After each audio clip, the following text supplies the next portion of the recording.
Ju zoti Meta, kur e morët vesh këtë projekt? Unë kam denoncuar me kohë këto. E kuptoj. Kam mend që se kam dekretuar një ministër të jashtëm. Ai ishte djali mirë. Zotin Cakaj. Ishte djali i ri dhe do përdorej për të çuar përpara një projekt i cili do bënte fakt të kryer ndarjen e Kosovës dhe konfliktin në Ballkan përpara se të niste konflikti në Ukrainë, apo jo? Zoti Meta, duke qenë se unë dua t'i rikthem edhe një herë pyetjes, një ditë do gjendeni përballë zotit Rama. Çfarë do bënit? Do ta takonit? Kam një avantazh të jashtëzakonshëm. Që unë dal përballë cili do, edhe as nuk e ndroj rrugën, as nuk e ul syt. Më kupton? Por ama zgjidhni ta takoni ose jo? Ai që është më rëndësishëm për mua, përpara shqiptarëve do të jem gjithmonë ballhapur, sepse kam mbrojtur interesin e tyre kombëtar, dhe demokracia për mua është interes kombëtar, sepse ajo e mbron edhe abeun, dhe njëkohësisht koha do t'rregoj se kush ka llogari për të larë me këtë popull. Unë para drejtësisë jam i hapur, kam qenë gjithmonë i hapur, ata s'kam pas asnjë arsye as të më rrëmbejnë, nuk kam pas asnjë arsye as të fshehin të manipulojnë dokumentat, siç provohet tashmë shumë qartë. Edhe çështja mund të sqaroj avokatët se këto të lobimit tani janë marrë vesh gjithandej që i ka bërë qartë me Gongali gjithë manipulimet. Edhe çështja e Qezit besoj të sqaroj avokati që e fshinin dëshminë dhe nën betim nga Josef Hesek që në 20 dhjetor 2011 do detyruan ta sjellin në seancë paraprake, pasi e kuptuan që ne e kishim. Edhe shumë dëshmi të tjera që provojnë tërësisht se ajo ka qenë një krijesë amerikane, më kupton? Janë të gjitha të provuara këto. Ne nuk kemi asnjë shqetësim, s'kemi asnjë mungesë vullneti për të përballur me drejtsinë, me qytetarët, me mediat dhe për të dhënë llogari deri në një. Dhe po kështu i ftojmë të thellojnë hetimet, qofse gjejnë një qindak paligjshme, dhe që se nuk kanë gjetë deri tani, përpiqen edhe t'ia kthejnë popullit shqiptar. Zoti Meta, ju thatë që nuk duhet gjetur faj tek zoti Rama sepse e konsideruar pa faj dhe thatë që është në ADN-n e tij. Jam më lehtë t'i vëm fajin atij. Qartë. Po çfarë do t'i bëjmë ne atij kur cili është tani e dim origjinën e tij. Zoti Meta, më të mirë fjalës. Atëherë cili është momenti që fajsoni veten në raport personal me lidhur me marrëveshjet me zotin Rama? Shiko, nuk e fajsoj veten fare unë, se unë marrëveshjet kam bërë politike, brenda rregullave të lojës demokratike, u thash. Kur ishte në koalicion me mua zoti Rama, vinte çdo të mërkur. Çdo të mërkur vinte raportonte tek kuvendi. Edhe ka qenë jashtëzakonisht i sjellshëm, pavarësisht nga ato tendencat që kishte për të bërë veprime të pakontrolluara e kështu me radhë. Pastaj ju dini se çfarë bëri ai kur mori 122 mandatet, se si i mori falas edhe gjitha bashkitë, edhe drejtsinë se si e lan tavolinë, se si e faj 140 votave. Po duke bojkotu parlamentin, ai mori ndryshoi gjithë ligjet, ndryshoi gjithçka. Dhe ju dini shumë mirë se ju flisni që fleti Lirmeta tani për drejtsinë, jo, unë kam folë gjithmonë. A nuk isha unë që bëra 2 marsin 2020? Pse? Sepse ky kërkonte të gabiste duke keq përdorur, korruptuar dhe ambasadorët e huaj antarë në gjykatës kushtetuese, t'ia merrte presidentit me betimin të lana.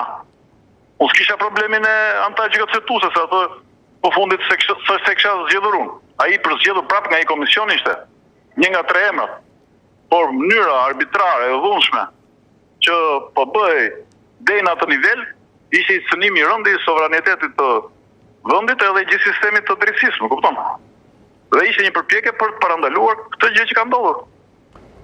Zoti Meta, po në aspektin personal, se folëm vetëm për aspektin politik, ju keni patur edhe një lloj raporti personal me zotin Rama?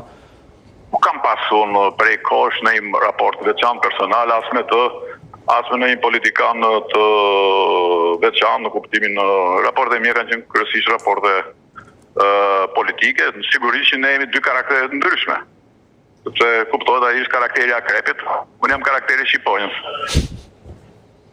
Çfarë doni thoni me karakterin e akrepit? Po është historia e akrepit me Bretkoskën, po fundi është që akrepi ja fut gjithmonë vetes, ndërsa unë jam shqiponj, nuk jam Bretkoskën. Histori ta tregoj më gjatë në një ditë. kaluar lumin, po. Nga eksperienca ime modeste, zoti Meta, marrëdhëniet në politikën shqiptare shpesh janë të shfokusuara me sharje dhe puthje. Çfarë është ajo gjë që nuk shkon? A bëra në një sharje unë? Jo, në aspektet politike flas edhe për historinë e së shkuarës. Unë po ju them dy fjalë. Juve dhe qytetarëve që na dëgjojnë. Unë kam qenë një kryeministër pa ndonjë përvojë shumë madhe, 30 vjeç. Në një situatë shumë vështirë. Në 27 muaj, Shqipëria ka pas rritje ekonomike mbi 8% në 27 muaj. Shqipëria nuk ekzistonte fare në raport me Bashkimin Evropian për shkak të 97-s. Me një punë të jashtëzakonshme heroike në 3-4 muaj, u detyruan samitin e Göteborgut u përfshi stabilizim asociimin. Në shtator 2001 ka ardhur Romano Prodi këtu, ka bërë thirrje për stabilitet, meqense Nano bënte ato lojrat brenda Partisë Socialiste për të krijuar probleme qeverisë së Meta dhe ka thënë, nëse vazhdoni me këtë ritëm reformash në 10 orë, hape negociatat për stabilizim asociimin. E kështu me radhë. Pra, unë kam bërë gjithçka, kam mundur në një kohë shumë të vështirë, sepse kur kam qenë unë kryeministër, që ta dini ju Andreas e jeni i ri, deri te qafe Kasharit kishte 6 kilometra rrugë ishin në Shqipëri. Në një kohë rekord u bën 100 kilometra rrugë dhe u bën gati falas. Po të shikosh sot kostot e rrugëve të vjen të vësh duart kokë. Pse? Sepse punojmë për kushtim. Dhe jam shumë i lumtur që asnjë nga ato rrugë nuk urrëzohet tani. Urrëzohen gjithë të reja dhe mos harro se rrëzimin e rrugës Korçë Seke kam paralajmëruar unë. Një javë mas i kam kaluar tek ajo rrugë, kam dalë në Shkodër, e keni në video dhe kam thënë do të rrëzohet rruga. Sepse dukej ajo rrugë që do rrëzohej, sepse isha vetë në timon. Dhe u rrëzua për fat keq.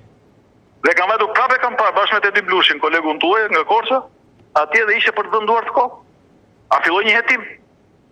Sepse unë jam marrë vetë me rrugët. Si mund bëhet rruga ashtu hidh dhe edhe hidh një cip asfalt sipër. Megjithatë ka shumë çështje që nuk duhen thjesht hetuar, por ndëshkuar. Zoti Meta, nëse do kthej nuk ndëshkohet, po kur ti nuk heton, si do ta ndëshkosh? Nuk ka vullnet. Zoti Meta, më fal, sepse është edhe një studim tjetër, që Shqipëria është vendi që ka investuar më shumë ndoshta para publike se çdo vend tjetër rajone për punën publike, për rrugët, për infrastrukturën.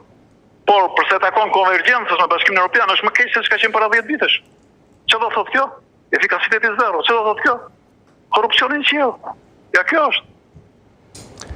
Zoti Meta, nëse do kthehej koha shumë pas, cili është ai momenti që ju do doni timonin ta kishit kthyer disi më ndryshe ose shumë më ndryshe? Shiko, unë timonin duar kam, por ju nuk e shikoni dot se normal është kryer kjo distanca fizike. Po, në të shkuarën nuk e kujtoni se jam në rolin e pasagjerit. Kaq. Jo, e kuptoj që jeni në rolin e shoferit tënde. Ti jeni sigurt, po s'ka rëndësi, unë timonin duar kam, pa merak fare, po ju nuk e shikoni dot se nuk ju lënë vini këtu. Po ka ndonjë kthes tjetër zoti Meta që ka ikur shumë pas e duhet ktheheni sërish mbrapa që të merrni një tjetër rrugë? Absolutisht.